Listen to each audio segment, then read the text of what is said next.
Hey friends, happy Friday morning. It's going to be a beautiful, beautiful day. Just wanted to share something with you guys real quick before I head out to the gym. I have the day off, so I got to spend a little bit more time in Bible study. And I'm back in Psalms. I went back to the beginning because I finished it up. But I was in Psalm 3 this morning, in chapter 3. It's just a psalm of David when he fled from his son Absalom. And I think it's a very timely psalm right now because I've heard it from so many people, even Christians, that they're just having a hard time sleeping. They lay in bed and they worry about the economy. They look at what's going on in Israel, and just there's like so much going on in our world, right? Well, this Psalm 3, this chapter 3 is a Psalm of David when he fled from his son Absalom. David was in a huge trial, like the armies were coming against him, and he had every reason to be worried. He was literally being hunted down, and he explains it in verses 1 through 6. He says, Lord, how many are my foes? How many rise up against me? Many are saying of me, God will not deliver him.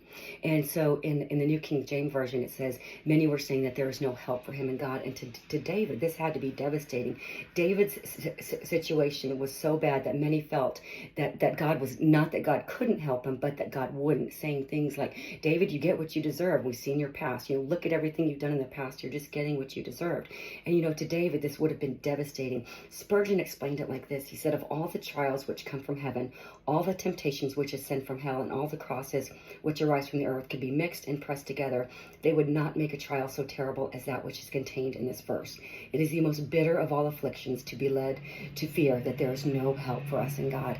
And to David, this must have been devastating, but he pulled himself together, because in verse number 3, he says, but you, Lord, are a shield around me. And he could say this because he remembered the God of his past, how many times God had come to his aid before.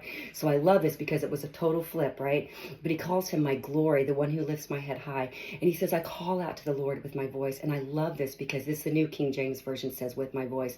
Because, it's one thing to call out to the Lord inside, to pray, Lord, help me. But it's a whole another thing when you cry out with your voice and you say, Lord, I need you. It's like this whole, this more emotion, right? And so that's what David was saying. And he said, and he answers me from his holy mountain. Another version says he heard me. And I love this. And because of this is what David said in verse number 5. He said, I lie down and sleep. I wake again, because the Lord sustains me. He knew exactly where his help come from, and he had this soft pillow of knowledge, knowing that God, who was his shield and his glory, and the one who lifts his head high, would allow him to sleep through the night. You think about when you sleep through the night, you're almost you're in a comatose state. Anything could happen. And David was rightful to think that he might not wake up. They were going to hunt him, in the daytime or the nighttime. So it was very possible that they could kill him while he slept. But it didn't bother him. David said, I lie down and sleep. I wake again, because the Lord sustains me. He knew that the one who sustained him in the daytime would sustain him throughout the watches of the night. In verse number 6, I love this. He said, I will not fear. He made the decision. And it wasn't in the absence of trials. He said, though tens of thousands assail me on every side. Could it get any worse?